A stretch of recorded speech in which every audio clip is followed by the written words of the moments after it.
Хамтдаа залбирцгаая. Биднийг хайрладаг ариун бидний бурхан аав минь бурхан танаас холдон гим нүгэл дунд байхад биднийг та өрөвдөж бидний авах байсан шүүлт ба хараалыг эзэн Есүс бидний өмнөөс өрч эзний урсгасан тэр үнэтэй цусаар бидний гим нүглийг мөнхөд угааж цаашид шүүлт хараалыг авахгүй болгосон тэр агуу нэгүсэлд талархаж байна.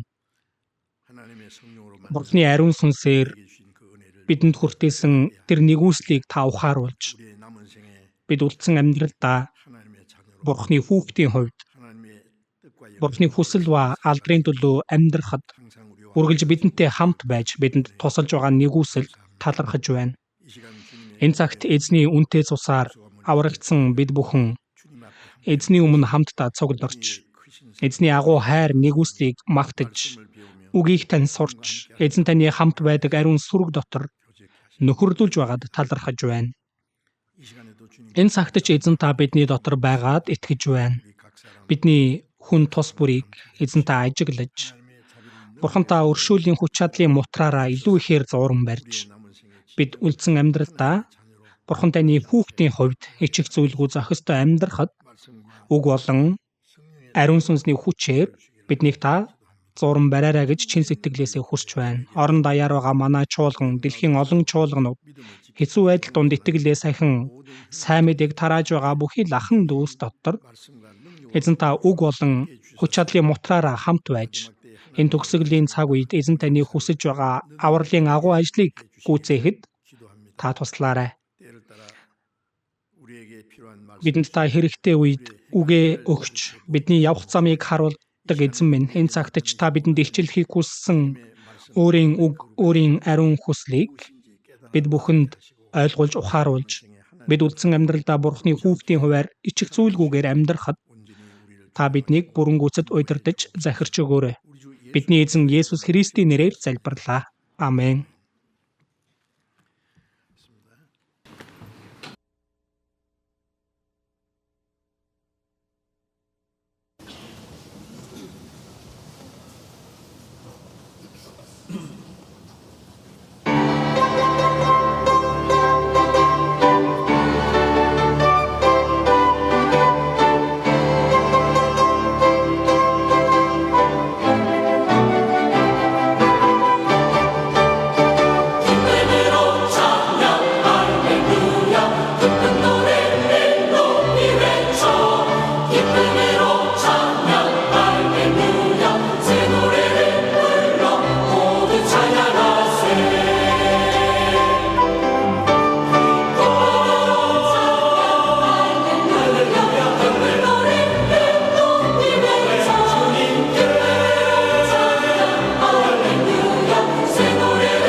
할렐루야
Алга ташихгүй байсан ч болно штэ.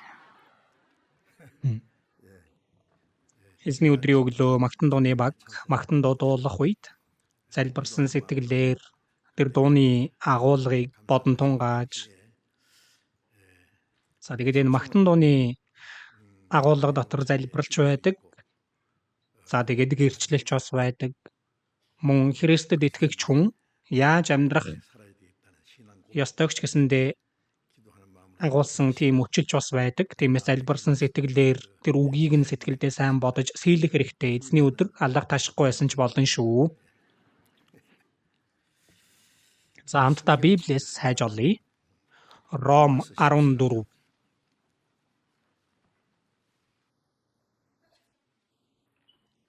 Ром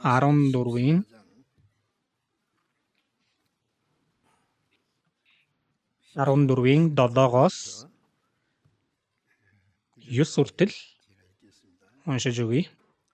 Ром 14-ийн 7-оос уншиж өгье.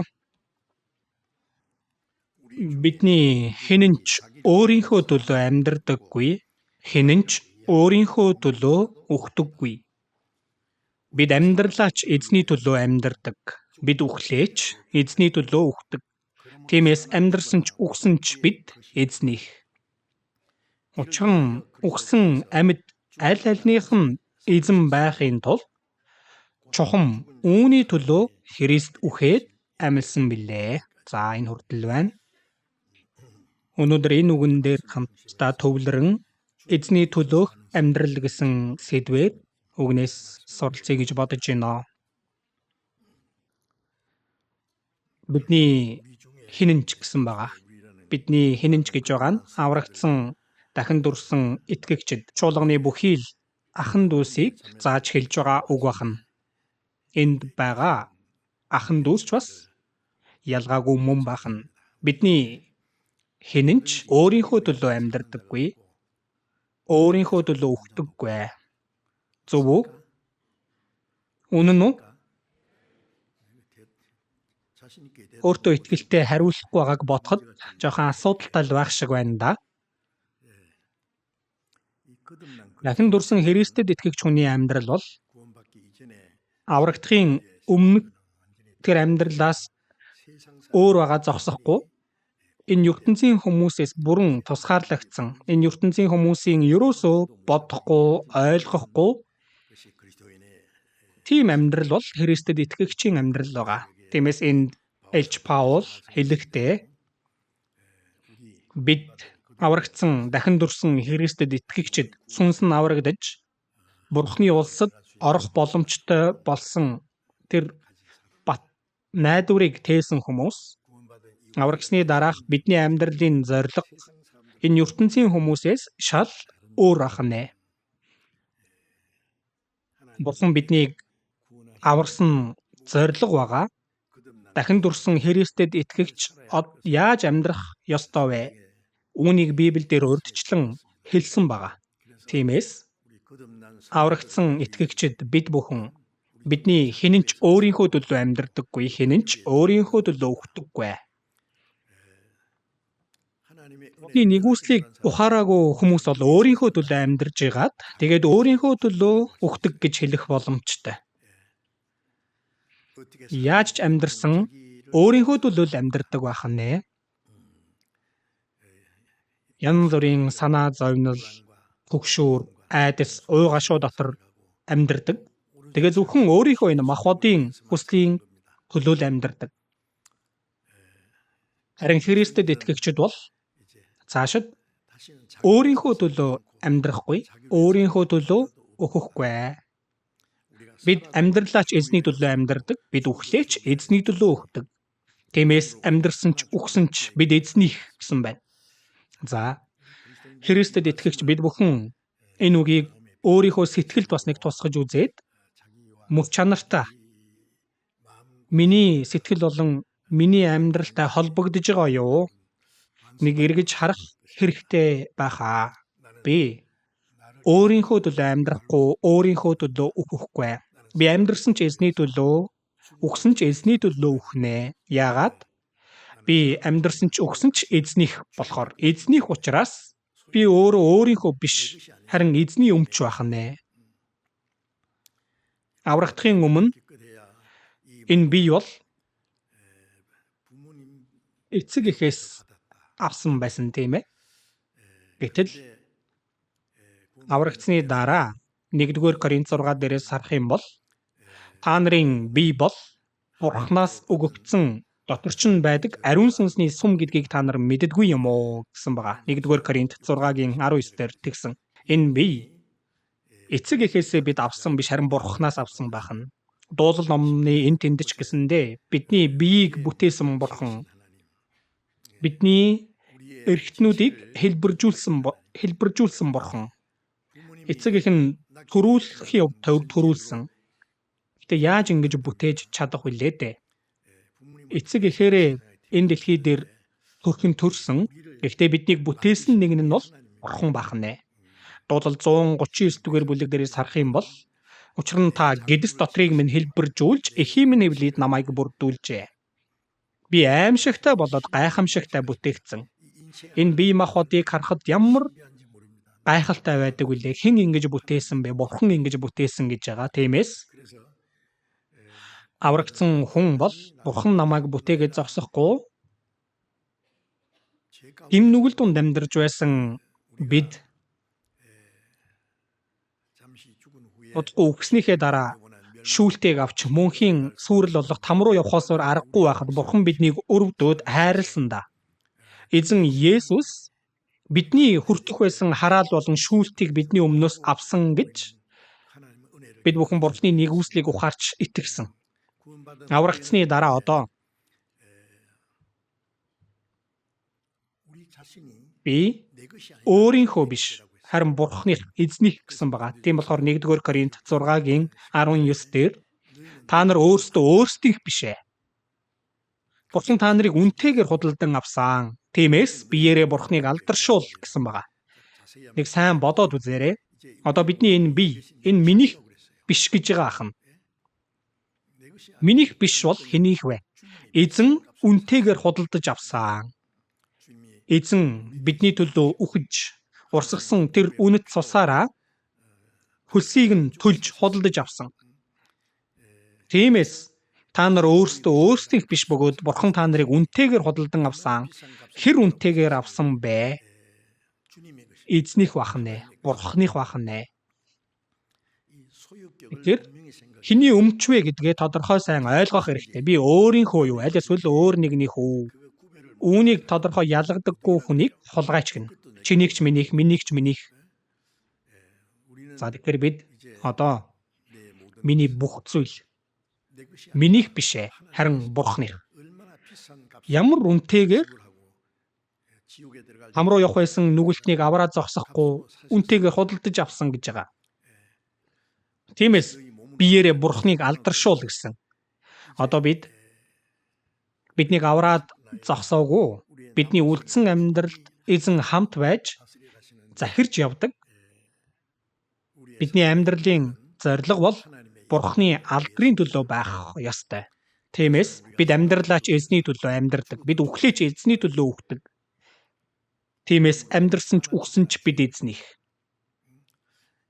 Энэ үг бидний сэтгэл дотор багтхан ч болов тэглэх зүйлгүйгээр амен гэж хэлж чадах ёстой хань. Амен гэж байгаа нь түүний дагуу болтугай санал нэгдэж байгаа үг байна. Тиймээс зөвхөн үүний төлөө Христ үхээд амьдсан билээ. Эзэн биднийг аврахын тулд бидний төлөө үхэж бидэнд мөнх ам болон найдварыг өгөхийн тулд дахин амьдсан байгаа. Намайг аврахын тулд үхэж надад мөнх ам болон найдварыг өгөхийн тулд амьдсан эзэн. Тэр эзний нэгүсэл болон тэр эзний ам түүнтэй шууд холбоотой учраас одоо би өөрийнхөө биш харин эзнийх. Үхсэн амьд аль альнийх нь эзэн байхын тулд даа гэсэн байна. Эзэн гэж байгаа тийм ээ.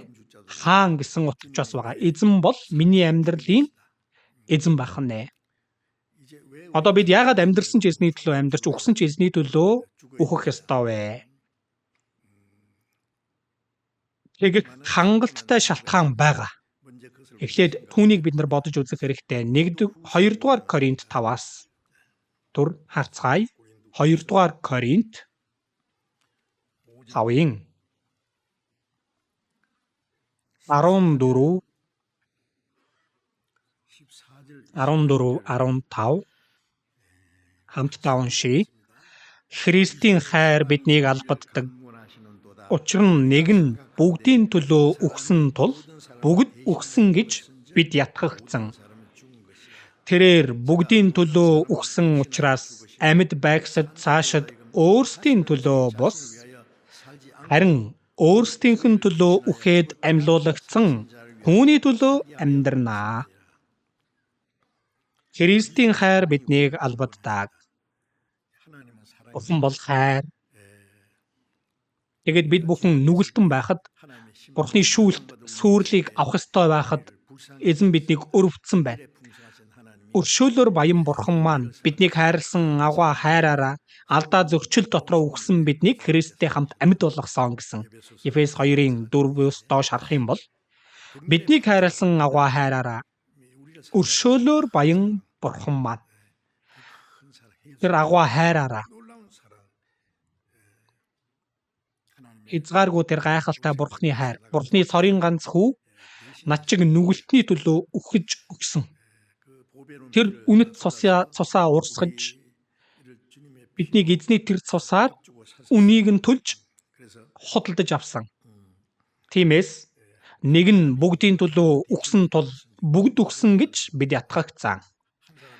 Нэг хүн болох Есүс бүгдийн төлөө үхсэн. Бүх хүн гэж байгаа энэ дэлхийн бүх хүнийг хэлж байгаа. Иохан 1-ийн 29-оос харах юм бол ертөнцийн нүглийг зайлуулах Бурханы хургийг харагдсан. Энэ ертөнцийн бүх хүмүүсийн гим нүглийг үүрсэн. Тэр дотор миний болон та бүхний гим нүглийг Есүс үүрсэн байгаа. 1-р Иохан 2-ын 2 дээр тэр өөрөө бидний нүглийн эвлэрүүлэл болсон бөгөөд зөвхөн бидний нүглийн төдийгүй. Итгэж байгаа хүмүүсийн нүглийн төлөө төдийгүй хамаг ертөнцийн нүглийн төлөө гэсэн. Одоо хүртэл итгэхгүй байгаа энэ гадуур байгаа хүмүүсийн төлөөч бас Бурханы цорын ганц хүү загалмай дээр үхэж цусаа урсгасан. Үүнийг гэтэл хүмүүс мэддэггүй байх нэ. Бид тэр нэгүслийг ухаарч итгэсэн. Тиймээс нэг нь бүгдийн төлөө үхсэн тул бүгд үхсэн гэж бид ятгагдсан. Есүс үхсэн миний үхэл адилхан байх нэ. Би үхэх ёстой нүгэлтэн байсан гэтэл хэдийнэ миний өмнөөс үхчихсэн Есүс бидний өмнөөс үхсэн байна. Тэрээр бүгдийн төлөө үхсэн учраас гэж байгаа. Эзэн бидний төлөө үхсэн нь амьд байгсад цаашид эзэн үхснээр бид оронд нь амьд байхад үрсэн тийм ээ. Амьд байгсад цаашид өөрсдийн төлөө бос. Бидний төлөө үхээд амьлуулагдсан түүний төлөө амьдрнаа. Биднийг аварсан зорилго нь мөнхийн сүрлээс биднийг авраад зогсоогүй. Аврагдсан хүн амьд байгсад бид нар эзэн үхэж бид амьлсан тийм ээ. Амьд байгсад цаашид өөрсдийн төлөө биш ээ. Харин өөрсдийнхэн төлөө үхээд амьлуулагдсан түүний төлөө амьдрнаа. Бид миний төлөө бидний өмнөөс үхээд амьлсан тэр Бурханы хүүд итгэдэг. Тэр агуу нэгүсэлд насан туршдаа яаж төлж чадах вэ? Яаж тэр гайхалтай агуу нэгүслийг хүрч олов мартаж чадах вүлээ дээ? Эзэн биднийг аварсан зорилго нь цаашид өөрсдийн төлөө амьдрах бишээ. Аврагдсан хүн цаашид өөрийнхөө төлөө амьдрахгүй. Харин өөрсдийнхэн төлөө үхээд амьлуулагдсан түүний төлөө амьдрнаа. Бидний төлөө үхээд амьлсан тэр эзний төлөө амьдруулах гэж байгаа юм. Биднийг аварсан тэр зорилгыг бид мартаж болохгүй байна. Дуулал 116-гийн 12 дээр надад хандсан бүх өгөөмөр хишгийнхэн төлөө би эзэнд юуг буцаах вэ? Бурхан над чиг нүгэлтнийг аврахын тулд Бурхантай эрх тэгш нэгэн бүтээгч Есүсийг хүний дүр төрхөөр энэ дэлхий рүү илгээж 30 гаруй жил энэ дэлхий дээр хүний амьдралаар амьдруулан зовлон бэрхшээл бүх зүйлийг туулуулж 3 жил хагасын турш Израилийн газар нутгаар явж үхсэн хүнийг амьлуулж, уйман өвчнийг цэвэршүүлж, сохыг хараа оруулж, Бурхны хүч чадлыг харуулсан. Янз бүрийн зовлон амсаж байгаад тэгээд Израилийн ард түмний шашны удирдагчдын гарт Пилатад хандан загалмай дээр цовдлж өг гэсэн гим нүгэлгүй тэр нэгэн бидний төлөө үхсэн байна загалмай дээр. Загалмай бол хүний амсаж болох хамгийн том ичхүүр зовлон. Бурхны цорын ганц хүү гэж байгаа үстэй. Бурхантай эрх тэгш нэгэн. Тийм өрөвдөлтөө дүр төрхөөр нүгэлтэн шиг баригдаж яваад янз бүрээр байцаагдаж Ромын цэргүүд Есүсийн нүүрлүү нулимсан, нүүрлүүн цогсон, саваагаар толгоорун цогсон, янз янзын үгээр илэглэж дооглосон. Есүс зүгээр чимээгүй байсан. Тэр зүхэгдэж байхдаа хариуд нь зүхээгүй. Тэр зовон тарчилж байхдаа занал хийлээгүй. Харин шударгаар шүүдэг нэгэнд өөрийгөө даатгасаар байлаа гэсэн. Бүхнийг зүгээр хүртсэн байна бидний төлөө. Биднийг аврахын тулд аврагдсан зорилго нь аврагдсан хүмүүс одоо амьд байгсад цаашид өөрсдийн төлөө амьдрах хүшээ. Бидний төлөө үхээд амьлсан эзний төлөө биднийг амьдруулахын тулд тэгсэн гэж байгаа. Тэр агуу тэр том золиосоор биднийг аварсан. Аврагдсан хүн цаашид өөрөө өөрийнхөө төлөө амьдрах хүшээ. Харин өөрсдийнхөө төлөө үхээд амьлуулагдсан түүний төлөө амьдрнаа гэсэн байгаа. Үүнийг баталгаатай ухаарч чадаагүй. Тэгээд аврагсны дараа ч өөрийнхөө төлөө амьдрал, өөрийнхөө төлөө амьдарч байгаад өөрийнхөө төлөө үхэн үсттэй. Тэгнэгэвэл эзэн биднийг аварсан зорилгыг зөрчиж байгаа хэрэг болно үсттэй. Амьд байгсад цаашаад өөрсдийн төлөө амьдрах хүшээ. Өөрийнхөө төлөө амьдарч байгаад өөрийнхөө төлөө үхнэ гэвэл Бурхантай ямар ч хамааралгүй зүйлээ. Тэгээд өөрийнхөө төлөө амьдарч янз бүрийн хичээл зүтгэл зовлонгч өөрийнхөө төлөө аавна. Өөрийнхөө төлөө үхнэ. Тэгхийн бол тэр нь Бурхны өмнө Бурхантай юу н ямар хамааралтай вүлээ? Бурхантай ямар ч хамаагүй зүйл байна. Тиймээс бид энэ асуудлыг их нухацтай бодох хэрэгтэй. 1-р Коринт 6-гийн 19 дээр та нар өөрсдөө өөрсдийнх биш гэж тодорхой хэлсэн байгаа. Бурхан та нарыг үнтэйгээр худалдан авсан. Та нар өөрсдийнх бишээ, та нарыг үнтэйгээр худалдаж авсан. Эзэн үнтэйгээр худалдаж аваад зогсохгүй биднийг аварсан. Өөрсдөө өөрсдийнх биш гэсэн миний бие, миний сүнс сэтгэл эзэн үнтэйгээр худалдаж авсан. Бурхан та нарыг үнтэйгээр худалдан авсан. Тиймээс биеэрээ Бурхныг алдаршуул гэсэн байгаа. Одоо аврагдсны дараа бид үлдсэн амьдралдаа биднийг аварсан Бурхны нэгүсэлд хариулж Бурханд алдрыг өргөхийн тулд амьдрнаа гэж давтан хэлж байгаа. Би өөрийнхөө биш байна. Би бол эзний өмч байна. Тиймээс Галаат 2-ын 20 дээр ийм ишлэл байгаа штэ. Би Христтэй хамт загалмайд цовдлогдсон. Би хизээ цовдлогдсон бэ? Эзэн миний хүртэх байсан хараад шүүлтийг миний төлөө бидээ үүрч бидний төлөө өгсөн. Эзний үхэл миний үхэл байхгүй юу? Би Христтэй хамт цовдлогдсон. Амьд байгаа нь би биш. Харин миний дотор амьдрал Христ юм аа. Одоо бид үлдсэн амьдралдаа би амьдраад байгаа хэрэг биш байна. Аврагдсны дараа бол миний дотор байгаа эзэн миний амьдралын маань эзэн байна. Амьд байгаа нь би биш, харин миний дотор амьдрдаг Христ юм аа. Биднийг аварсан эзэн тэр хол байж байгаа хэрэг биш, харин миний дотор байгаа гэж байгаа. эзэн дотор, миний дотор, эзэн миний дотор үргэлж байж, би эзэн дотор байна. Энэ бол юр босын нууц бахна. Амьд байгаа нь би биш, харин миний дотор амьдардаг Христ юм а. Эдүгэ махбоддоо миний амьдарч байгаа нь, энэ махбодыг өмсөн амьдарч байгаа нь намайг хайрлаж миний төлөө өөрийгөө өргөсөн Бурхны хүүд итгэх итгэлээр амьдарч байгаа хэрэг юм а. Аврагдах үед ч Бурхны нэгүслийг ухаарч итгэснээр аврагчны дараач амьдарч байгаа нь миний дотор байгаа эзэнд итгэж байгаа итгэлээр амьдарч байгаа. Эзэн миний дотор амьд байгаад байхад надад шинэ амийг өгөөд зогсохгүй эзэн миний амьдралын эзэн бахны одоо. Биднийг аварсан зориг бол аврагдсан хүн эзний төлөө амьдраасаа гэсэндээ биднийг аварсан учраас одоо амьд байгаа нь би биш ээ, харин миний дотор амьдардаг Христ юм. Миний амьдралын зориг одоо би өөрийнхөө төлөө амьдрах биш, харин эзний төлөө ахна. Амьдралын маань эзэн Бурхан байх ёстой. Амьд байгаа нь би биш, харин миний дотор амьдардаг Христ. Энэ бол гайхалтай зүйл. Эзэн бидний дотор байгаа. Ариун сүнсээр байгаа. Ариун сүнс бол дахин амилсан эзний сүнс шүү дээ. Эзэн загалмай дээр үхэж миний гимнүглийг уучлж дахин амилснараа тэр дахин амиллынхаа амийг надад өгсөн.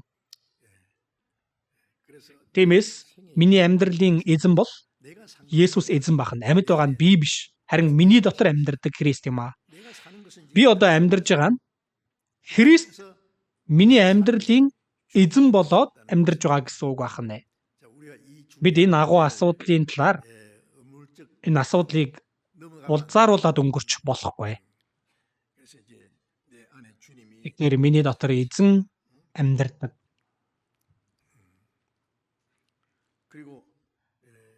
Тэгээд 1-р Коринт 10:31 дээрээс харах юм бол та нар эзэн ч уусан ч тэгээд юу гэдэг вүлээ? Юу ч хийсэн. Эзэн ч уусан ч юу ч хийсэн. Идэж ууж амьдарч байхад тийм ээ? Юу ч хийсэн Бурхны алдрын төлөө бүхнийг хий. Бурханд алдар болохгүй зүйл бол дэм нүгэл бахна. Ром 3:23 дээрээс харах юм бол бүгд нүгэл үйлдсэн тул Бурхны алдар сууд хүрдэггүй гэсэн байгаа. Бурханд алдар болохгүй зүйл бол тэр бүх зүйл бол нүгэл бахна. Эзэн тэр нүглийг золихын тулд бидний төлөө үхэж биднийг аварсан учраас бид одоо үлдсэн амьдрал да. Цаашид өөрийнхөө төлөө амьдрахгүй, харин зөвхөн Бурхны алдрын төлөө, эзэн ч уусан ч юу ч хийсэн Бурхны алдрын төлөө байх. Энэ нь Бурхны биднийг аварсан зориг байна.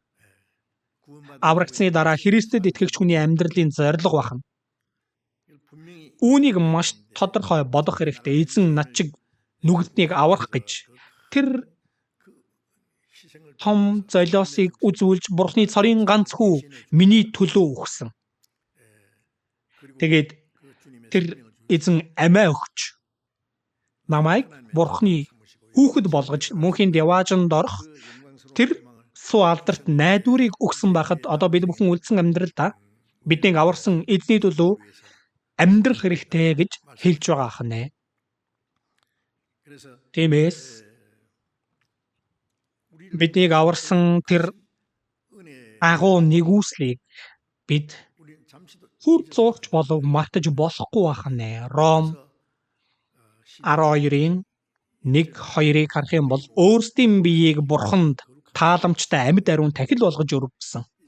Одоо амьд байгаа аврагдсан хүн энэ биеэ Бурхны баярладаг амьд тахил болгож өргөв.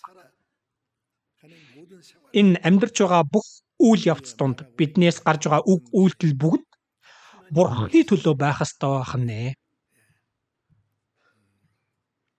Амьд тахил Бурхны хүсэл ба алдрын төлөө амьдрах нь Бурханд өргөж байгаа амьд тахил гэж байгаа юм.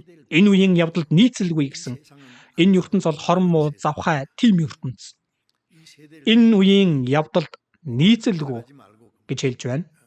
Харин оюун санаагаа шинчилж өөрчлөгдөх тун аврагдсан хүн Бурхны үг болоод ариун сүнсээр бидний сэтгэл болон бодлыг үргэлж өөрчилж байдаг. Аврагдахын хувьд аврагдсан. Гэтэл хуучин зан төлөв нь тэр чигээрээ байгаад байна. Тэгвэл яах вэ?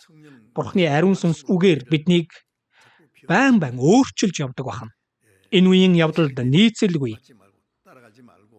Дагаад явуулгүй, харин оюун санаагаа шинчилж өөрчлөгдөх түн. Тэгвэл Бурхны сайн тааламжит төгс төгөлдөр хүсэл юу болохыг таних болно. Бурхны тааламжит хүслийг ялгаж салгаад тогтохгүй тэр хүслийг дагж амьдраж байгаа амьдрал нь дахин дурсан Христэд итгэгч хүний амьдрал байна. Аврагдсан хүн аврагдсан болохоор өөрийнхөө хав тухтай амьдралын төлөө амьдрах уу? Яаж тэгэх вүлээ дээ? Аврагдсан хүн тэр агуу нэгүслийг хүртсэн байж түүнийг умартаад амьдрж чадах юм уу гэсэн үг байна. Тэгэх аргагүй шүү дээ.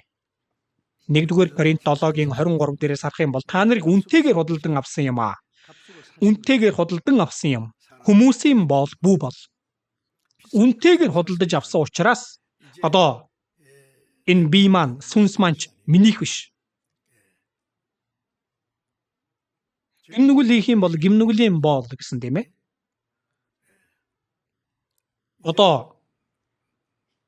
Хэний төлөө хэн нэгний төлөө амьдрах биш байна.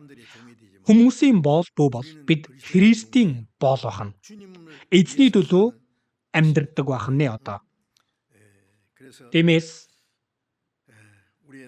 бид бүхэн үлдсэн амьдралдаа дуулал 116-гийн 12 дээр надад хандсан бүх өгөөмөр хишгийнхэн төлөө би эзэнд юуг буцаах вэ? Бид эзний төлөө 100 удаа үхсэн ч тэр нэгүслийг нь төлж чадахгүй. Бүгдийг төлж чадахгүй ч тэр нэгүслийг мартаж болохгүй шүү дээ. Нэгүсэлд нь хариу барьж амьдрах хэрэгтэй. Аврагсыг дараах бидний амьдрал нэгүсэлд хариулахын төлөө амьдрал байна. Нэгүсэлд хариулахын тулд бид үнэхээр их сол дорой байдаг. Бидэнд өгөгдсөн цаг хугацаа ч бас их богинохон. Яаж нэгүсэлд нь бүгдд нь хариулах вэ? Гэвч бидний амьдралын зорилго бол тэр нэгүсэлд хариулахын төлөө амьдрах нь баталгаатай байна. Филиппой 1 дээрээс хамтдаа дур харцгаая. Филиппой Ефес номны дараа Филиппой ном байгаа. Филиппой 1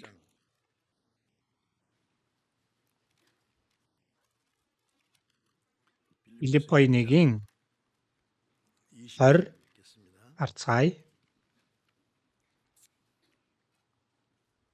Филиппой 1-ийн 20 21-ийг хамт уншийе.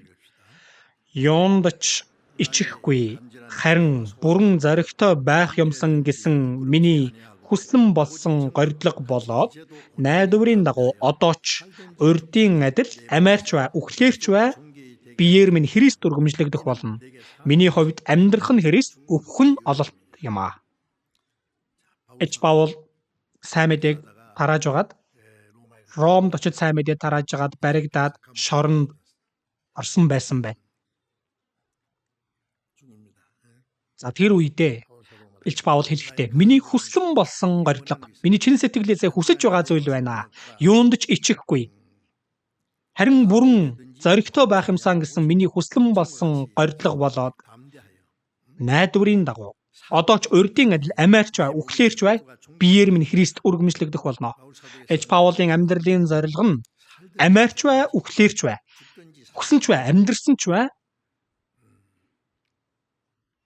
Энэ биеэр нь Христ үргэмжлэгдөөсөө гэж хүсэж байна. Миний амьдралаар амьдрч эзэнд алдар болно гэвэл амьдрч, үхэл эзэнд алдар болно гэвэл үхье, амиарч бай, үхлээрч бай. Өөрийнхөө биеэр Христийг үргэмжлэгдэхийг хүссэн байна. Миний хувьд амьдрах нь Христ, үхэх нь ололт юм аа. Үхэх нь ямар ч асуудал болохгүй байна. Эзний төлөө амьдарч байгаад эзний төлөө үхэх юм бол энэ бол хамгийн дээд алдар. Тиймээс Илч Паул 1-р Коринт 11-1 дээрээс харуул би Христийг дуурайдаг шиг намайг дуурайцгаана. Илч Паул аврагсныхаа дараа Түүний амьдрал Христ Элч Паулаар дамжин дахин илэрсэн юм шиг байгаа. Дахин. Филипп Есүст хэлдэг тийм ээ. Эзэн минь бидэнд эцгээ харуулаач ээ. Есүс намайг харсан нь эцгийг харсан. Гэтэл юунд эцгээ харуулаач гэж хэлнэ вэ? Есүс харагдахгүй байгаа Бурхан хүний биеэр ирсэн дүр төрх. Хинч Бурханыг хараагүй.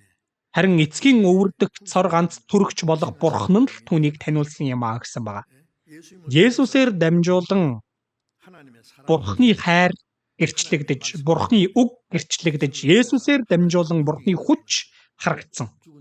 Үхсэн хүнийг амьлуулж, уйман өвчтнийг цэвэршүүлж, цохрыг хараа оруулж, салхийг намжааж, энэ хүний хүчээр болох уу Бурханы хүч Есүсээр дамжин гарсан хэрэг бахна.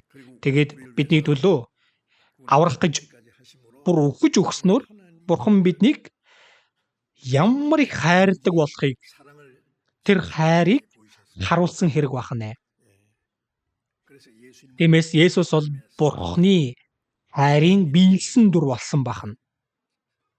Бурхан хүний дүр төрхөөр илэрсэн бахна. Есүс одсны дараа хэн бэ? Элч Паул. Элч Паулын амьдралаар дамжуулан Есүс дахин илэрсэн бахна. Аврагсны дараа сайн мэдээ тарааж агаад баригдаад тэгээд Ромд баригдаад очсон зорилго нь Ромд сайн мэдээ тараахын тулд шүү дээ. Хамгийн сүүлд толгоогоо тастуулж өгсөн тэр эцсийн мөч хүртлээ Элч Паулын амьдрал эзэн Паулын биеэр дахин илэрсэн бахна. Тиймээс Галаат 6-гийн 17-г харах юм бол би биедээ Есүсийн ормнуудтай гэсэн. Есүсийн зовлонгийн ул мөр Элч Паулын биеэр дахин илэрсэн бахна. Одоо тиймээс би Христийг дуурайдаг шиг намайг дуурайцгаа. 1-р Коринт 11-1 дээр бүр өөртөө итгэлтэй тэгж хэлж байгааз дуурай гэж байгаа нь адилхан болохыг хэлж байгаа. Бид бүхэн одоо цэцгэн талах гэж байдаг тийм ээ. Аль эсвэл загсан талах ч юм уу. Яг адилхан хэвэнд оруулаад тэгээд жигнэж хийвэл гарч ирдэг. Есүс бол Бурханы дүр төрхийг энэ дэлхий дээр амьдарч явах хугацаанд харуулсан Элч Паул хүний хувьд Есүс Христийг илчлэн харуулсан нэгэн бахна. Би Христийг дуурайдаг шиг гэсэн. Дуурайдаг гэж байгаа нь адилхан болсон гэсэн. Та нар намайг дуурайцгаа. Хүн яаж одоо Бурханыг дуурайж Христтэй адилхан байж чадах вэ? Элч Паул үгүй дуурайж болсон би. Тиймээс би Христийг дуурайдаг шиг намайг дуурайцгаа. Бид нар аажмаар эзнийг дуурайх хэрэгтэй ахна. Тиймээс Галаат 4:19 дээр Христ та нарын дотор дүрээ олтол. Христийн дүр төрх илрэх хүртэл хөрөх зовлонг дахин эдэлж байна. Галаатад очоод сайн мэдээг тарааж тэднийг аврахын тулд хөрөх зовлон эдэлсэн. Одоо аврагдсан итгэгчдийн төлөө дахин төрөх зовлон эдэлж байна гэсэн. Ихэнх хүүхдээ төрүүлэх гэж зовдөг, өсгөх гэж ямар их бас зовдөг үлээ насан туршдаа шүү дээ. Эцэг их хүн үр хүүхдийнхээ төлөө насан туршдаа санаан зовниж, хайрлаж, тусалж дэмждэг. Эцэг их нь мундаг гайхалтай бол үр хүүхэд нь ч бас тийм болоосоо гэж хүсдэг. Христ дүрээ олтол. Тиймээс бид нар өдөр болгон өдөр ирэх тусам эзнийг дуурайсан байх хэрэгтэй. Бидний үг, бидний бодож байгаа зүйл, бидний үйлдэл эзнийг багаар дуурайх хэрэгтэй байна. Гажмаар дуурайж байгаад эзэн ирэх юм бол бидний мах бот хүртэл эзэнтэй адил болно. Филипп 3:20 дээр эзэн Есүс Христийг бид тэсэн ядаж хүлээдэг гэсэн. Эзэн ирэх юм бол дорд биеийг маань өөрийнхөө цог жавхлант биетэй адил болгон өөрчилнө. Эзэнтэй адил цог жавхлант биетэй болгож өөрчилнө. Энэ үйл явдал болохоос өмнө бид нар аажмаар багаар Христийг дуурайсан байх хэрэгтэй. Шавжи авгалтай хөрсөн доор 7 жилийг өнгөрүүлж тэгээд Зарцаа болдог. Аажим маажмаар царцаатаа төстөө шинжийг олж авсаад хуучин бүрхүүлээ гуужуулан жигүүр дээрээ нисдэг тийм царцаа болдог. Тиймээс өөрсдийн биеийг бурханд тааламжтай амьд ариун дахил болгож өргөх гэсэн. Бид эзнийг дуурайж эзэнтэй адил шинж чанарыг тээх ёстой. Эзэнтэй адил сүнслэг шинж чанарыг, зан чанарыг бид нар тээх нь биднийг аварсан зорилго байх нэ. Тиймээс Ром 6-гийн 12 дээр биеийнхээ эрхтнүүдийг өмнө нь энэ биеийнхээ эрхтнүүдийг нүгэлд өргөх зүй бусын зэвсэг болгож байсан. Одоо энэ биеийнхээ эрхтнүүдийг бурханд өргөх, бурхны баярлах тэр ахлаар бурхны зөвхт байдлын зэвсэг болог. Одоо нүгэлд өргөх зэвсэг биш ээ. Харин бурхны хэрэгэлдэг зэвсэг болгож бурханд өргөх гэсэн байна. Тийм бол нүгэл та нарыг захирахгүй. Бурхны хүслийн дагуу амьдарж байгаа хүн яаж дахин нүгэл хийх вүлээ? Хүмүүсээ Христэд итгэгч хүний амьдрал гэдэг чинь бид аажим маажмаар эзэнтэй адил болохыг. Энэ үйл явдал арай удаад байгаа юм биш үү? Сүүлийн үед хүүхдүүд томорж байгааг харах юм бол ямар хурдан томорж байна вэ, тийм ээ? Нялх хүүхэд байжгаад нэг хартал 90 цент хүрсэн залуу болцсон байдаг. За тэр залуу жоохон байж том хүн болцсон байдаг бүр. Цаг хугацаа хурдан гэлтэгдэг, тийм ээ? Гэтэл аврагдсан хүн аврагдаад за 10 жил болчоод 20 жил болчоод байхад хүртэл өөрчлөгдөх үйл явцнараа алгуур байгаа юм биш үү гэж бодогдож байна. Уг нь хурдан шуурхай өөрчлөгдөх хэрэгтэй шүү дээ, тийм ээ? Энэ ертөнцийн хүмүүсээс бүрэн өөр үсттэй. Энэ ертөнцийн хүмүүс бол зөвхөн энэ махбодынхоо хүслийг дагаж амьдардаг. Яавал энэ махбодоо баярлуулах вэ? Янз бүрийн арга хэрэглэж, янз бүрийн гим нүгэл дунд амьдарч бид нар тэндээс бүрэн тусгаарлагдсан хүмүүс үсттэй, тийм ээ? Та нар ертөнцийн биш. Гагцхүү би та нарыг ертөнцөөс сонгосон юм а гэсэн тусгаарлсан байх нь.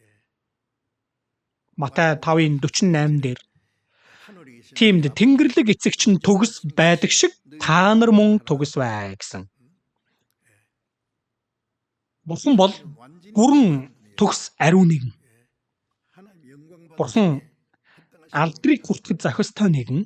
Гэтэл энэ тэнгэрлэг эцэгч нь төгс байдаг шиг, тэнгэрлэг эцэгч нь төгс байдаг шиг та нар ч бас төгс бай. Энэ амархан болохгүй, тийм ээ? Бурхан шиг аажим маажмаар бид нар төгсөрч явах хэрэгтэй яхна. Бурхан Абрахамыг 99 настай байхад гарч ирээд хэлсэн үг нь Абрахамаа чи миний өмнө явж гим зэмгүй бай гэсэн. Абрахам Бурханы хүслийн дагуу амьдрах гал хичээж исэн. Гэхдээ одоо хүртэл бүрэн төгс болж чадаагүй 99 настай нэг дутаад байгааз. Чи миний өмнө явж гим зэмгүй бай. Хөгс бай гэсэн үг.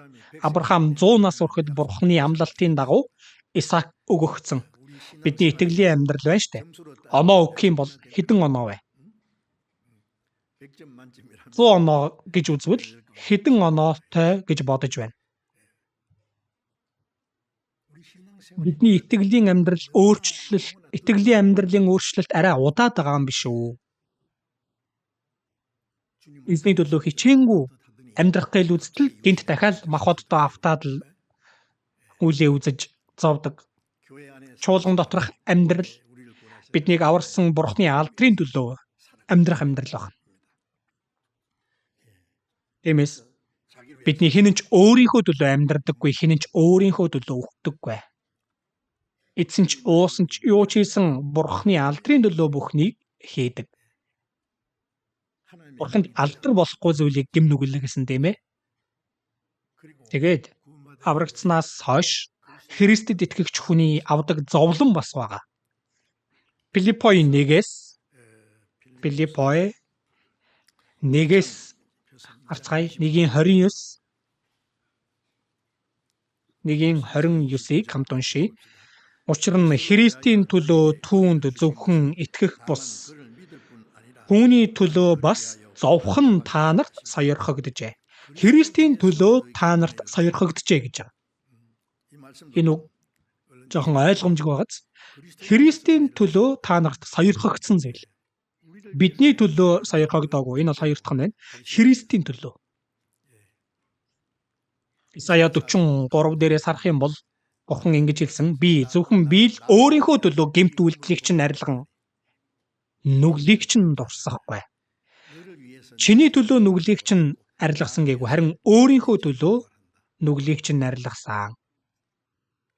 Бурхны дүр төрхийн дагуу бүтээгдсэн хүн бүгд алдагдаж тамд очих юм бол Бурхан бүрэн гүйцэд алдаж байгаа нэгэн болж байгааз энэ бүтээлийн түүх Бурхны дүр төрхийн дагуу бүтээгдсэн хүмүүс бүгд там руу явбал бузар сүнсэнд Бурхан бүрэн гүйцэд ялагдсан хэрэг болно.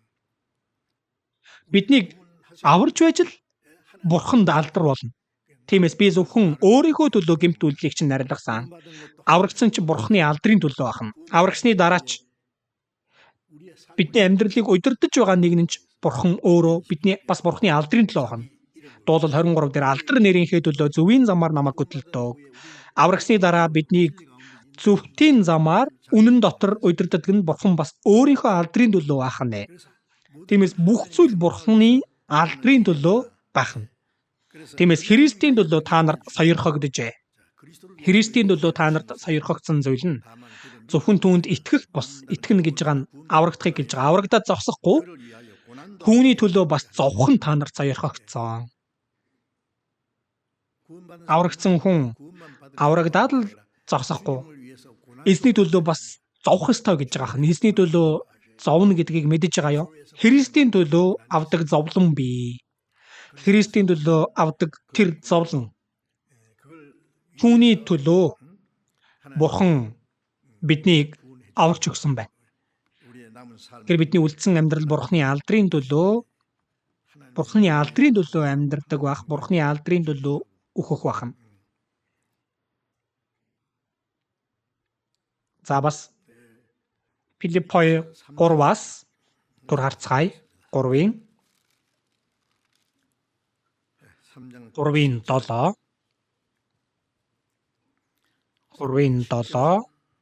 8-ыг хамт уншийе.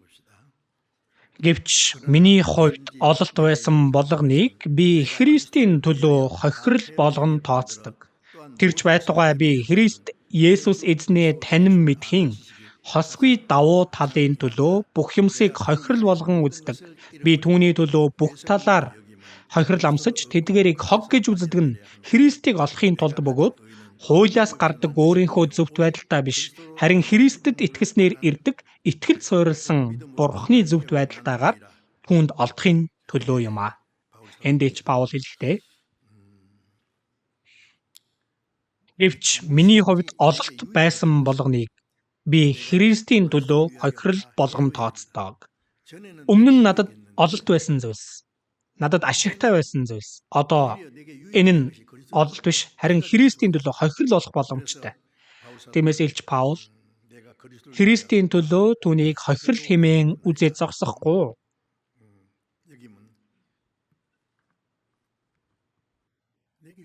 Надад ололт байсан болгоныг одоо хог мэт хайсан гэж байгаа. Яагаад? Христийн төлөө амьдарч байгаа учраас одоо энэ бишээ гэж байгаа юм. Хүмүүсээ аврагсны дараа Христэд итгэгч хүн энэ дэлхий дээр л эд баялаг алдар нэртэй болно гэд түүний төлөө амьдрна гэвэл яах вэ? Эзэнтэй ямар ч хамааралгүй байсан ч өөрийнхөө эд баялаг алдар нэрийг эдлээд л мах одол баярлуулаад явхад болох уу? Үгүй шүү дээ. Христэд итгэгчийн амьдрал нь эзнийг дагдаг амьдрал байх нэ. Хэн нэгэн миний араас дагахыг хүсвэл өөрийгөө үгүйсгэж өдөр бүр загалмайгаа үүрч намайг даг гэсэн ба. Өөрийнхөө махбодын бүх шунал хүслийг хайж үгүйсэх гэж байгаа нь хайхыг гэлж байгаа. Өөрийн загалмайг үүрч, загалмай гэдэг нь зовлон гэлж байгаа. Эзнийг дагахад өөр хүмүүсийн харддаггүй, мэддэггүй зовлон байгаа. Загалмайгаа үүрч, өдөр бүр загалмайгаа үүрч эзний мөрөөр дагах бахна. Тиймээс Илч Паул 1-р Коринт 15 дээрээс харах юм бол би өдөр бүр дэг гэсэн байна. өдөр бүр өөрийгөө өвхүүлж амьдрсан бахнэ. Би үхээд Христ алдаршуулгадна гэвэл хизээч өвхөж чадна гэж байгаа хан. Тиймээс би түүний төлөө бүх талаар хохирол амсаж тэдгээрийг хог гэж үздэг нь Христийг олохын тулд Эцэгт суурилсан Бурхны зөвхт байдалтайгаар би Христийг болон түүний амьллын хүчийг таньж зовлонгоос нь хуваалцсан. Амьллын хүч. Бид итгэлээр амьдрахад миний дотор амьдарч байгаа эзнийг мэдэрч тэгээд бас Христийн зовлонд оролцохын тулд, зовлонгоос нь хуваалцахын тулд зовноо ямар ч бэрхшээл хүндрэл байна уу, эзэн хамт байна гэвэл эзний төлөө бид бүхнийг итгэж чадсан. Бид эзний төлөө амьдардаг. Завас хэрэгтэй гэвэл үхэгч боломжтой. Иж Паул эзний төлөө амьдраа зогсохгүй, эзний төлөө үххийг бас тэгтлээ хүссэн. Миний хувьд амьдрах нь Христ, үхэх нь ололтоо. Үхэх нь ололт гэж хэлж байна.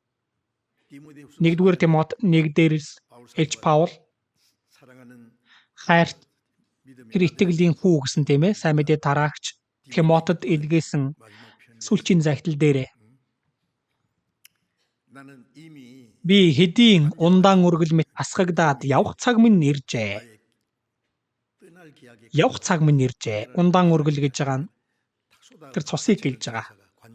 Дахлын ширээн дээр ундаан үргэл асгагдаж байгаа мэт би хэдийн асгагдаад явах цаг иржээ. Энэ ертөнцөөс явах цаг иржээ гэж байгаа. Би сайн тэмцлэр тэмцсэн, замаа дуусгасан, итгэлээ сахисан, урд минь зөвхт байдлын дэтэм надад зэхэгдсэн байна. Зөвхт шүүгч эзэн тэр өдөр намайг зөвхөн намайг ч биш, түүний үзэгдэхийг хүсэгч бүх хүнийг бас түүгээр шагнах болно. Иж Паул бушуухан шиг эзний өмнө очиж тэр эзний алдарт оролцохыг чин сэтгэлээсээ хүссэн байна. Түүний чин сэтгэлийн хүслээр түүний төгсгөл. За би Ромд очоод Иж Паулын хоригдож байсан тэр газар доорх шорон карсан газар доороо холгон гүйлдэл. За тэгээд хөгжсөний үнэр ханхалсан тийм газар доорх шорон байсан. Тэгээд Паулыг гаргаж ирээд түүний хүзүүг цавчиж толгойг нь авах цаазын ялаар түүнийг цаазаар авсан байдаг. Тайлбарлаж байгаа хүн нь хэлсэн. Иж Паулын толгой тасарч тэр хүртэл өнгөрсөн гэл.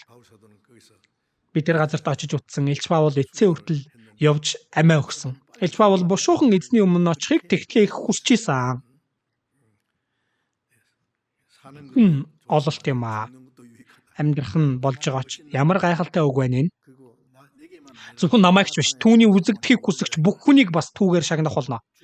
Эзний үзэгдэхийг хүсэж байгаа бүхий л аврагдсан хүмүүсийг ч тэр зөвхт байдлын тэтмээр шагнана гэсэн үг биш. Эзний үзэгдэхийг хүсэж байгаа хүмүүс тэгж амьдрах ёстой гэсэн үг байна. Тэгээд тэр алдарт орох ёстой гэдгийг хэлж байгаа ахна. Тэгээд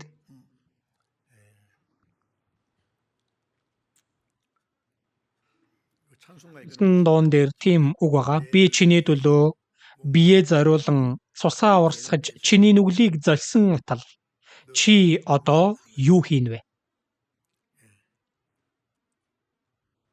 Германы Зинзендорф гэд гүн мэднэ үстэй түүний хэлсэн үгийг. Энэ гүн хэмээх цол нь өргөн уудам газар нутаг эзэмшдэг язгууртан ноёныг хэлж байгаа. За энэ хүн аврагдсан эзний төлөө яаж амьдрахаа ерөөсө бодоогүй юм шиг байгаа. Германы нэгэн уран зургийн галерейд Есүс тэр өргөс титэм зүүгээд загалмай дээр өлгөөтэй байж тэр зовж үхэж байгаа дүр төрхийг зургаар зурсан байсан. Тэр зургийн доор ямар үг байсан бэ? Би чиний төлөө бүхнийг хийсэн. Чи миний төлөө юу хийж байна вэ? За тийм бичиг байсан гэж байгаа. What have you done for me? Чи миний төлөө юу хийж байна вэ? Зинзэн доор тэр зургийн өмнө ямар ч хөдөлгөөн хийж чадахгүй болж унаж сөхөрсөн. Өвдөг сөгдөөд тэгээд эцэс төгсгөлгүйгээр сэтгэлээ барьж дийлэхгүй өөлсөн гэж байгаа. Тэгээ босхосоо өмнө эзэнд амласан гэж байгаа. Үлдсэн амьдралдаа намайг аварсан эзнийг төлөө амьдрна. Английн тэр алдартай сайн мэдээ тараагч Йохан Веслиг амьд байх үед энэ Весли бас уулзж исэн. Энэ зинзэн доор тэр их эд хөрөнгөө сайн мэдээ тараахад бүгдийг өргөсөн. 18 дугаар зууны үед дэлхийд даяар сайн мэдээг түгээж байсан тэр Пуритан номлогчтой хамт энэ зинзэн доор гүн сайн мэдээг түгээх үйлсэд бас үнэтэйгээр ашиглагдсан гэж байгаа. Эзний нэгүсэлд хариулах ёстой гэдгээ мэдгүй байж байсан. Эзэн миний төлөө ингэж өгсөн байхад би эзний төлөө юу хийж байгаа юм бэ? Эзэн асууж байна. Чи миний төлөө юу хийж байгаа вэ? 2 дугаар Коринт 5-ын 9-10 дээрээс харуул ийм үг байгаа штэ. Эвч Паул хэлэхдээ хүнд таалагдах нь бидний ирмэлзэл үлээ. Амьдрсан ч үхсэн ч миний биеэр Христ өргөмжлөгдөөсэй. Хүнд таалагдах нь бидний ирмэлзэл. Эзнийг баярлуулахын тулд амьдрсан ч үхсэн ч бид бүхэн гарцаагүй Христийн шүүх судлын өмнө гарч ирэх ёстой. Яагаад ингэж амьдрах ёстой вэ? Гарцаагүй гэж байгаа. Христийн шүүх судлын өмнө гарч ирнэ. Эзэн ирэх юм бол юу болох вүлээ? Христэд итгэгчийн шүүх байгаа шүү дээ. За 16 дээр эзэн ирэхэд хүн бүр үүлийнхэн дагуу хариу өгнө.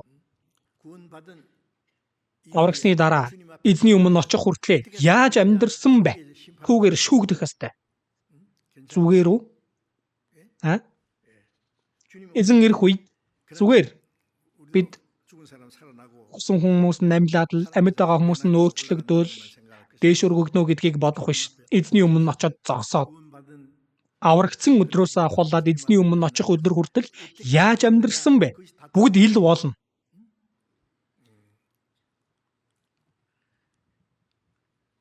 Христийн шүүх судлын өмнө гарч ирэх ёстой бөгөөд биеэрээ үйлдсэн сайн эсвэл муу бүхнийхээ төлөө.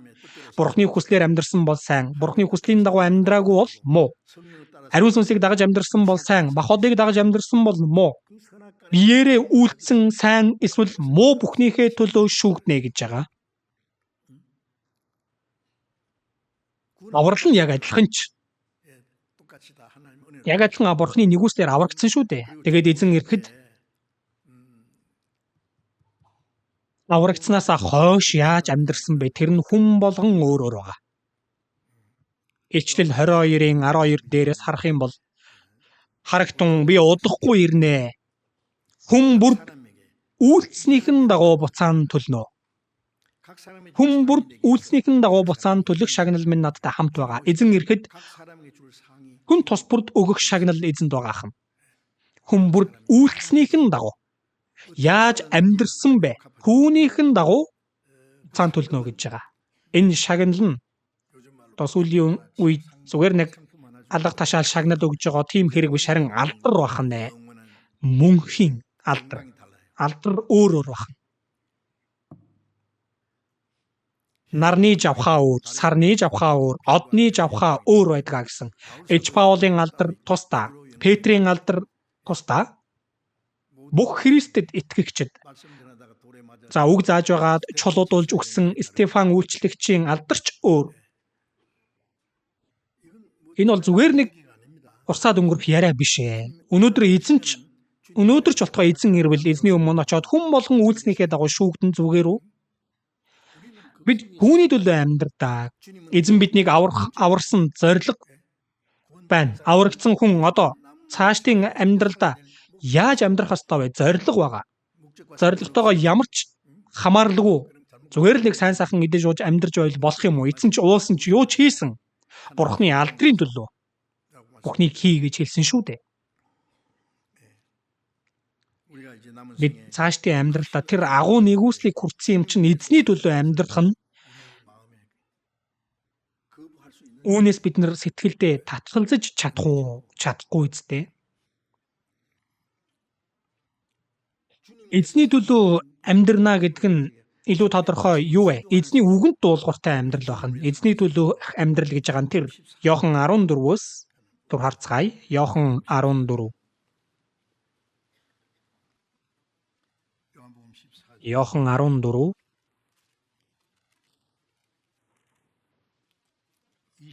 21 14-ийн 21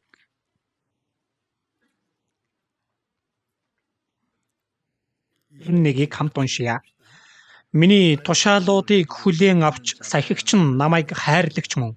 Намайг хайрлагч нь эцэгт минь хайрлагдана. Би ч түүнийг хайрлаж өөрийгөө түүнд илчилнэ гэж хэллээ. Есүс миний тушаалуудыг хүлээн авч сахигч нь намайг хайрлагч мөн. Эзэн биднийг хайрлсан бидтэй. Есүс намайг хайрладаг тул би ч бас Есүс эзнийг хайрлах болно. Намайг аврахаар газар бон ирээд загалмай дээр цовдлогдсон нас баржээ. Намайг хайрласандаа миний төлөө загалмай дээр өгсөн эзэн биднийг хайрладаг үстэй. Энэ хайрлуулсныхаа үр дүнд би ч эзнийг хайрладаг. Өмнөхөөсөө ч илүү хайрлана. Гэтэл Есүсийн үгэнд миний тушаалуудыг хүлээн авч сахигч нь намайг хайрлагч мөн. Зөвхөн энэ ам хэлээр хайрлах биш. Эзний үгийг сахих нь эзнийг хайрлаж байгаа хэрэг байна. Тэгээд намайг хайрлагч нь эцэгт минь хайрлагдана. Би ч түүнийг хайрлаж өөрийгөө түүнд илчилнэ. Намайг хайрлагч нь эцэгт минь хайрлагдана. Бид эзнийг хайрлах юм бол Бурхан намайг илүү хайрлана. Аврагсан хүн яг адилхан хайрлаж байгаач олон хүүхэдтэй байхад аав ээжигээ баярлуулдаг хүүхэд байгаа. Үгэнд нь сайн ордог. Бас сахилахгүй хүүхэд бас байгаа. Хүүхдийн хувьд хүүхэд нь мөн. Гэхдээ аав ээжигээ баярлуулдаг хүүхэд байна. Бас тийм биш хүүхэд бас байдаг. Аав ээж нь хэнд илүү их зүйлийг өгөхийг хүсэх вэ? Баярлуулдаг хүүхэдтэй илүү ихийг өгөхийг хүснэ, тийм ээ? Малаах 3 дээрээс харах юм бол өөрт нь үйлчилдэг хүүгээ хүн өршөөдгийн адил бид тэднийг өршөөх болно. Бид эзэнд үйлчилвэл эзэнд үйлчилж байгаа тэр хүнийг илүү ихээр хайрлах нь байна. Хэн нэгэн намайг хайрлвал эцэг минь ч түүнийг хайрлана. Энэ хайр хоёр дахь хайр байна. За аврагдсан бүхэн адилхан хайрладаг тийм ээ. Аврагдсны дараа Бурхны үгэнд дуулууртай амьдарж байгаа хүнийг Бурхан илүү их хайрладаг. Тэгээд би ч түүнийг хайрлаж өөрийгөө түүнд илчилнэ. Есүс ч бас түүнийг илүү хайрлана гэж байна. Хайрлаа зогсохгүй эзэн өөрийгөө илчилнэ гэж байгаа. Аврагснаас хойш итгэлээр амьдрах нь бүгд төстөө байгаа юм шиг харагдаж байгаа ч үнэн дээр хүн болгон өөрөөр байгаа. Эзэн өөрийг нь хайрлаж өөрийнх нь үгэнд дуулууртай байгаа хүн, өөрийнх нь үгийг сахиж байгаа хүнд өөрийгөө илчилнэ гэж байгаа. Тэр хүнд Есүсийг илүү ихээр таниулна гэсэн үг. Итгэлээр амьдарч байхад эзнийг хайрлаж, эзэнтэй гүн гүнзгий нөхөрлөж, эзнийг баг багаар илүү таньж мэдэх итгэлийн амьдрал байдаг. Бас тийм биш итгэлийн амьдрал бас байна. Аврагсны дараа зүгээр нэг сайн цаандаж тийм ээ. Чуулганд очоод нэг магтан дуудуулчаал залбирсан бол ахан дүүстэй нэг уулзаж мэндэлсэн болчоод л за тэгээд бас боломжтой хэрээрээ нэр нүрээ ботсон хэрэг гэхүү нэг өргөл жоохон өргөчөөд л энэ бүх зүйл үү. Эзэн түүнээс илүү хүсэж байгаа штэ. Эзнийг хайрлаж, эзний үгийг сахиасаа гэж хүсэж байгаа. 14-ийн 23, 24 хамт уншия. Есүс хэн нэгэн намайг хайрлавал үгийг минь тэр сахих бөгөөд эцэг минь ч түүнийг хайрлана. Бид түүн рүү очиж түүнтэй амьдрна. Намайг сайрлагч нь үгийг минь сахихгүй. Та нарын сонсож байгаа үг минийх биш, харин намайг илгээсэн эцгийнх билээ. Хэн нэгэн намайг хайрлбал үгийг минь тэр сахих бөгөөд. Дахин дүрсэн Христэд итгэгчид эзнийг хайрлна гэж байгаа үг нь эзний үгийг сахиж байгаагаар харагдана. Эцэг минь түүнийг хайрлна. Энэ давтан эзний үгийг сахиж байгаа хүнийг эцэг минь хайрлна гэж байгааг Библиэд давтан хэлсэн. Бид түүн рүү очиж түүнтэй амьдрна. За, хайртай хүмүүс бие биетэйгээ удаан хамт амьдрахыг хүсдэг үстэй. Деваачин ямар газар вүлээ? Аврагдаад зогсохгүй эзнийг хайрлаж байгаа хүмүүс үрд мөнх хамт байгаасаа гэсэндээ эзний бэлдсэн газар. Бид түүн рүү очиж эзнийг хайрлаж байгаа тэр хүмүүст очиж бид түүн рүү очиж түүнтэй амьдрнаа. Мөнхөд эзэнтэй хамт амьдрнаа. Сүг. Намайг хайрлагч нь үгийг минь сахихгүй. Та нарын сонсож байгаа үг минийх биш, харин намайг илгээсэн эцгийнх билээ. Эзний үгэнд дуулууртай байхгүй байна. Энэ нь эзнийг хайрладаггүй хүн гэж тодорхой хэлж байгаа эзтэй. Бид эзнийг хайрладаг учраас эзний төлөө амьдарж байгаа нь эзний үгэнд дуулууртай байгаагаар харагдана. Энэ нь аврагдсны дараах амьдралын зорилго учраас эзэнд яаж таалагдах вэ? Эзний төлөө амьдрнаа гэдэг байгаа нь бидний амьдралын зорилго шүү дээ.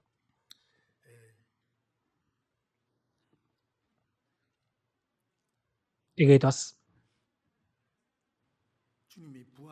эзэн дахин амьсныхаа дараа Галил нуурын хөвөөнд шавнар дээрээ гарч ирж харагддаг тийм ээ. Иохан 21 дээрээс харах юм бол шавнартаа том 153 загс бариулдаг. Тэгээд толгод дээр гараад иртэл эзэн гал өрдчихсэн тэнд загс шарчсан. За тэгээд талх бас байсан. Бэлдээ тавьчихсан байсан. Есүс наашир өглөөний хоолоо идцгээ гэдэг. Дахин амьсан эзэн шавнарынхаа төлөө өглөөний цай бэлдсэн байна штэ. Эзний бэлдсэн өглөөний хоолыг идцгээе гэж байгаа. Шавнар нь тэр дахин амьсан эзэнтэй хамт тэр шарсан загсыг идэж талхнаас идэж байгаа. Загс нь аврагдсан итгэгчдийн дүр төрх, талх нь амийн талх болсон эзэн бахнэ. Эзэнтэй хамт идэж ууж нөхөрлөж байгаа. Есүс анх шавнараа дуудаж байсан тэр Галил нуурын хөвөөнд энэ дүр төрхийг нэг сайн төсөөлөд үзтээ. За, зураг зурдаг зураач ах маань энэ зургийг нэг зурах гээд үзээрэй. Үнэхээр гоё зураг гарч ирэх бах. Аврагдсан газраасаа тэгээд бас эзний үгийн дагуу хор шидэж том 153 загс барьж тэгээд толгод дээр гарч ирээд хартал эзэн гал өрдчихсэн. Тэгээд талх болон загс бэлдчихсэн. Эзэнтэй хамт сүүлчийн эзний бэлдэж өгсөн өглөөний хоолыг идэж байна. Энэ ямар гайхалтай үзэгдэл байна вэ? Энэ өглөөний хоолыг идээд Есүс Петрт хэлсэн. Иохны Симон. Петрийн нэр Симон байсан шүү дээ. Петрийн аавын нэр Иохан байна. Иохны Симон. Чи намайг эднээс илүү хайрладаг уу? Яагаад вэ? Есүс баригдахын өмнө танаас болж бүгд бүдэрлэж би хизээч бүдрэхгүй гэж том дуугарч байсан биз дээ. Шавнар нь магадгүй бодсон бах. Энэ одоо ганцаараа л Есүсийг хайрладаг юм шиг. Бүгд бүдэрсэн ч бүгд зугцсан ч за яг уу араас нь дагсан тийм ээ. Зайдуу дагсан шүү дээ. Гэтэл энэ хүн Есүсийн шавьжтэй гэтэл би үгүй ээ гэдэг. За жоохон байжгаад бас нэг эмэгтэй энэ Есүсийг дагж ирснийг харсан. Есүсийн шав мөн гэтэл би Есүсийг танихгүй ээ. 3 дахь удаа би ч бас мэдэхгүй гэдэг. I am not. Би биш ээ, би мэдэхгүй. Есүс дахиад 2 удаа донготхоос өмнө 3 удаа үгүйсгэн гэсэн тийм ээ. дахиад 2 удаа донгодсон байна тэр шөнө. Дахиад донгодохыг сонсоод Есүс Петр яасан гэдэг үлээ. Тэр талд гарч уйлсан. Дахиад донгодж байгаа шиг уйлсан байна. Зөвхөн уйлал байсан байна. Дахиад донгодох болгонд л Петр уйлдаг байсан байх тийм ээ. Тэрнээс хойш Петр насан туршдаа дахиад нэмэх идээгүй байх. За гэтэл дахин амилсан Есүс Петрт яасан бэ? Чи бусдаас илүү намайг хайрладаг гэсэн мэт юу болсон бэ? Эднээс илүү намайг хайрладаг уу? Тийм ээ. Эзэн танд хайртайг минь та мэднэ. Петр өөрийгөө алдаа гаргасан гэдгээ хүлээн зөвшөөрч одоо үнэхээр эзнийг хайрлаж байна. Дахин амилсан Есүсийг харангуутлаа эргэлзээ нүгүү болсон байна. Есүс Бурхны хүү Христ гэдгийг боддоор харж итгэсэн байхгүй юу? Тийм ээ эзэн танд хайртайг минь та мэднэ. Хургнуудыг минь тэжээ гэсэн. Яг адилхан асуултыг 3 удаа асуусан Петр 3 удаа бүгдэд нь эзэн танд хайртайг минь та мэднэ. Тэр үе болгонд Есүс хондийг минь хариулаа. Эзэн өөрийг нь хайрлаж байгаа хүн өөрийнхөө хондийг даатгадаг. Чуулганыг даатгадаг.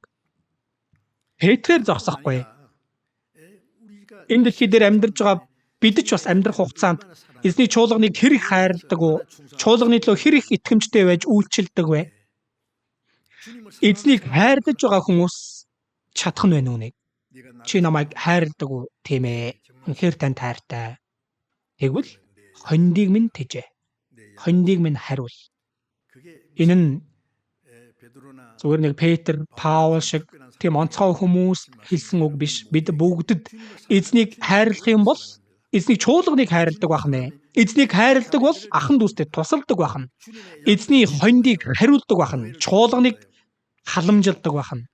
Тиймээс чуулганыг хайрлах нь эзнийг хайрлаж байгаа хэрэг. Иохан 13-ийн 34 харцгаая.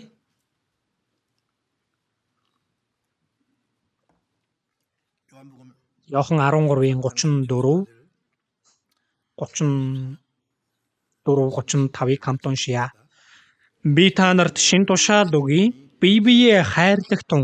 Би та нарыг яаж хайрласны адил та нар мөн бие биеэ хайрлах тун. Би биедээ хайртай байвас үүгээр чин та нарыг миний шав гэдгийг бүгд мэдэх болно гэлээ. За Есүс шавнарт би та нарыг яаж хайрласны адил та нар мөн бие биеэ хайрлах тун. Шин тушаалыг өгье. Яагаад шин тушаал вэ? Хуучин тушаал нь юу вэ? 10 хууль байна. Энэ 10 хуулийн агуулгач бас хайр байгаа. 10 хуулийг багсгаж үзэх юм бол бүх зүрх, бүх сэтгэл, бүх оюун ухаанаараа эзэн бурхнаа хайрлуулж байгаа. Хөршөө өөрийн адил хайрлуулж байгаа. 10 хууль дотор энэ зүйл багтаж байгаа. Гэтэл бүх сэтгэл, бүх хүч, бүх оюун ухаанаараа бурхнаа хайрлах, хөршөө өөрийн бие адил хайрлаж чадах хүн байгаа юу? Байхгүй. Энэ нь аврагдаагүй байдалд хэлсэн үг байна. Харин аврагдсан хүний хувьд шин тушаал. Би та нарыг яаж хайрласны адил.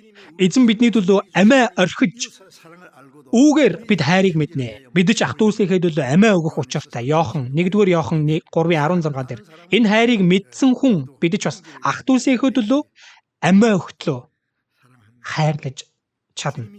Эзний бидэнд өгсөн шин тушаал байна. Шин тушаал өгье. Би биеэ хайрлах тун. Би та нарыг яаж хайрласны адил. Эзэн биднийг хайрлсан шиг би биеэ хайрл. Та нар би биедээ хайртай байвас үүгээр чин та нарыг миний шав гэдгийг бүгд мэдэх болно. Бүх хүмүүс, энэ ертөнцийн хүмүүс биднийг хараад байж байдаг. Энэ хүмүүс аврагдсан гэдэг байгаа, дахин төрсөн гэдэг байгаа, үнэхээр зөв зүйлд итгэдэг гэдэг байгаа, Христийн шав гэдэг байгаа.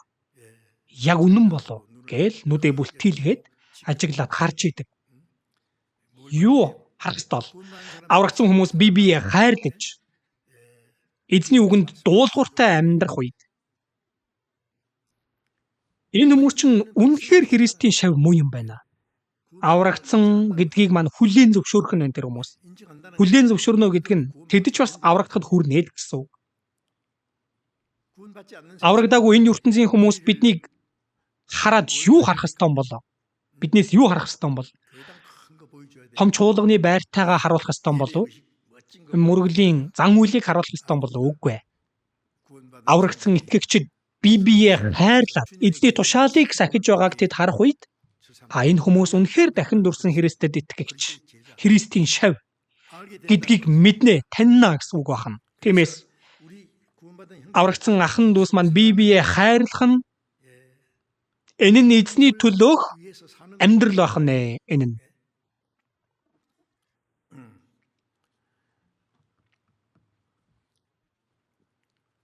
Нэгдүгээр Иохан 3:16-аас 18 хүртэл харах юм бол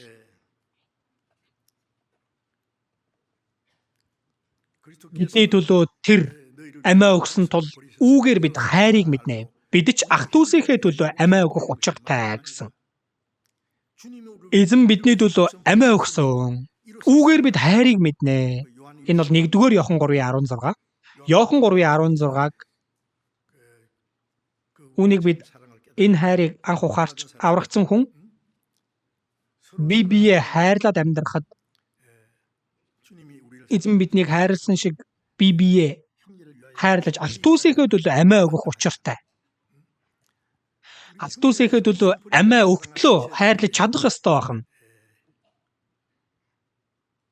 Гэтэл ахын дүүстэйгээ нэг багахан асуудлаас болоод л маргалдаж байхыг харахад эзэн тэгэх баг. Хизээ ухаан суух л доо. Уул 16-гийн 3 дээрээс харах юм бол газар дэлхийд байгаа ариун хүмүүсийн тухайд одоо энэ дэлхий дээр амьдарж байгаа ариун хүмүүс тэд гой цайн бөгөөд бүх баяр жаргал минь тэдэнд байдаг. Аврагдсан хүн энэ газар дээр амьдрах хугацаанд баяр хөөр нь юунд байдаг вэ? Энэ ертөнцийн хүмүүс бол энэ ертөнцийн найз нөхөд хамт архиудаг, тоглож зугаацдаг, замбраагууд, бохир заваан тийм найзуудтай тийм ээ. Тийм хүмүүстэй нийлдэг аврагдсан хүмүүс дахин дүрсэн Христэд итгэгч хүний хувьд Бурхныг хайрлаж, Бурхны хүслийн дагуу амьдрдаг тэр итгэгчид энэ газар дээр хамгийн гой цай, бүх баяр жаргал минь тэдэнд байдаг. Аврагдсан хүмүүс, аврагдсан итгэгчид хамтдаа цуглавал ямар баяр хөөртэй байдаг вүлээ идэж уугаад. За тийм зүйлээр баярлдаг биш шүү дээ. Бид эзний хайрын дотор хамтдаа эзэнд үйлчилж сайн мэдээг тарааж хамт эзний алдрын төлөө амьдардаг учраас ахын дүүс ямар гой цайн тийм хүмүүс вэ? Газар дэлхийд байгаа ариун хүмүүсийн тухайд тэд гой цайн бөгөөд бүх баяр жаргал минь тэдэнд байдаг. Еврей 10:24 дээр эзэн ирэх өдөр ойртох тусам дүүс Библийг хайрлаж хамтдаа эзэнд үйлчлэх ёстой гэлсэн байгаа. Тэр Библиэс харцгаая. Еврей 10-ийн 24 байна. 10-24 хамт уншия. Тиймээс хайр болон сайн үйлсийг бадраахын төлөө нэг нэгнээ анхаарч хамтан цуглахыг болж зуршил болгосон зарим хүмүүсийг дагалгүй харин нөгөө өдөр ойртож буйг харах тусмаа Библийг улам илүү заргижуулъя. Хайр болон сайн үйлсийг бадраахын төлөө нэг нэгнээ анхаарч нэг хардаа эргээд хардаа нэг нэгнээ анхаарч хайр сайн итгэлээр амьдарч гин үү, эрүүл мэнд нь гайгүй байна уу, асуудал байна уу, Библийг анхаарч хайр болон сайн үйлсийг бадраахын төлөө нэг нэгнээ анхаар гэж байгаа нь хайр цаая ингэцгээе тэгцгээе гэж хэлж байгаа биш, үлгэр дуурайл бол гэж байгаа. Үлгэр дуурайлыг харуулах хайр болон сайн үйлсийг бадраахын төлөө нэг нэгнээ анхаарч тэгээд хамтан цуглахыг болж зуршил болгосон зарим хүмүүсийг дагалгүй. Цуглахаа умардаж болохгүй. Байнга бид нарт цуглах хэрэгтэй байх нэ. Цуглаж хамтдаа нөхөрлөж итгэлийн амьдралаар ганцаараа амьдрах аргагүй. Ганцаараа яаж итгэлээр амьдрах вэ? Аврагдах юм бол энэ аврагдсан хүмүүсийн сүрэг дотор Бурхан биднийг оруулдаг шүү дээ. Тиймээс хайр болон сайн үлсийг бадраахын төлөө нэг нэгний анхаарч хамтран цуглахыг болж зуршил болгосон зарим хүмүүсийг дагалгүй. Харин нөгөө өдөр ойртож буй харах тусмаа бие улам илүү зоригжуулъя. Улам илүү зоригжуулъя. Тэгэхээр бид бүхэн үлдсэн амьдралдаа эзний төлөө л амьдрах ёстой байна.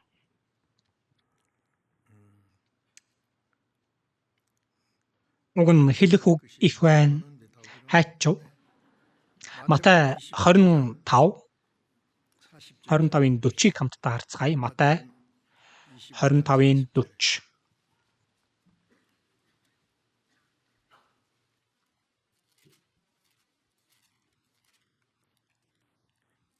Матай 25-ийн 40.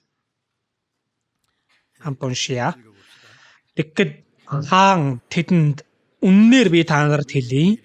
Та нар энэ ах дүүсийн минь дорд нэгэнд ийн үйлцэн бол надад хийсэн хэрэг гэж хэлнэ.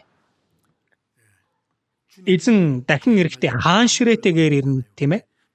Эзэн хэлэхдээ энэ ах дүүсийн минь дорд нэгэнд ийн үйлцэн бол надад хийсэн хэрэгэ. Эзэн хаана байгаа вэ? Энэ ах дүүсийн минь дунд байгаа учраас энэ дорд нэгэнд нь үйлцэн бол эзэнт хийсэн хэрэг болох нь. Марк 9:41 дээрээс харах юм бол Христийн гэдэг нэрээр хэн та нарт аяг ус өгнө? Тэр нь шагналаа ис алдна. Христийн гэдэг нэрээр аяг ус хүртэл өгвөл тэр хүн шагналаа алдахгүй гэж байгаа. Эзэн бидний үйлцний дагуу шагналыг өгөхийг хүсдэг. Тиймээс эзний төлөөх амьдрал нь ах дүүсээ хайрлах амьдрал. За нэг хүн үнэхээр том ач тусыг хүртсэн байна. Тэр хүн нөгөө ач тус үзүүлсэн хүн нь захаас хэлэхдээ манай хүүхдийг харж андаарай, манай гэр бүлийг харж андаарай, ур хүүхдийг мань харж андаарай гэсэн бол тэр хүний ач тусыг хүртсэн хүн тэр ач тусад нь хариулахын тулд гэр бүлийнхэн төлөө хичээн, тийм ээ? Эзэн ч бас биднийг аварсныхаа дараа эзнээс хүртсэн тэр нэгүслээ ах дүүстэй үзүүлээ гэж байгаа юм. Тиймээс бид эзнээс хүртсэн тэр агуу нэгүсэл хайраа хэн дүүстэй үзүүлж хөлж амьдрах хэрэгтэй байна. Энэ ах дүүсийн минь дорд нэгэнд ийн үйлцэн бол надад хийсэн хэрэг. Энэ ах дүүсийн маань дотор эзэн байгаа шүү дээ. Тиймээс тэр ахан дүүстэй хос үзүүлэх нь эзэнд хийж байгаа хэрэг. Бид бүхэн цаашдын амьдралдаа эзний төлөө амьдрах хэрэгтэй. Бас сайн мэдээг тарааж там руу явах хүмүүст сайн мэдээг тарааж олон хүмүүсийн сүнсийг авралт хүргэх нь эзний төлөө хийж байгаа ажил байна. Эзэн загалмай дээр үхэж гүйцээсэн нэгүслийн сайн мэдээг гэрчилж олон хүмүүсийн сүнс аврагдвал Бурхан ихээр баярлана. Энэ нь эзний төлөөх амьдрал байна. Сайн мэдээний төлөөх амьдрал. Өнөөдөр энэ үгтэл хэлье. Залбирцгаая. Энэрэнгүү Бурхан аав минь. Бид Бурханаас холдон гимнүгэл дунд амьдарч байхад бид Бурхан таныг мэдэлгүйгээр амьдарч байхад эзэн та биднийг түрүүлэн хайрлаж биднийг аврахын тулд Бурханы цорын ганц хүү энэ дэлхийд илгээж бидний хүртэх байсан тэр хараал шүүлтгийг бидний өмнөөс эзэн Есүс авч эзний урсгасан үнэтэй цусаар бидний гимнүглийг мөнхөд уучлж ямарч гавьяа зүтгэлгүйгээр аварч өгсөн агуу нэгүсэл талархаж байна. Аврагдсан бид бүхэн цаашдын амьдралдаа зөвхөн эзэн таныг хайрлаж эзний төлөө амьдрахад та удирдах байгаа нэгүсэлд баярлалаа. Бид цаашдын амьдралдаа Бурханы хүсэл ба алдрын төлөө амьдрахад эзэн та биднийг бүрэн гүйцэд захирч удирдах өгөөрэй. Бид цаашдын амьдралаа эзэн ариун сүнс танд бүрэн даатгаж байна. Та удирдах өгөөрэй. Бидний эзэн Есүсийн нэрээр залбирлаа. Амен.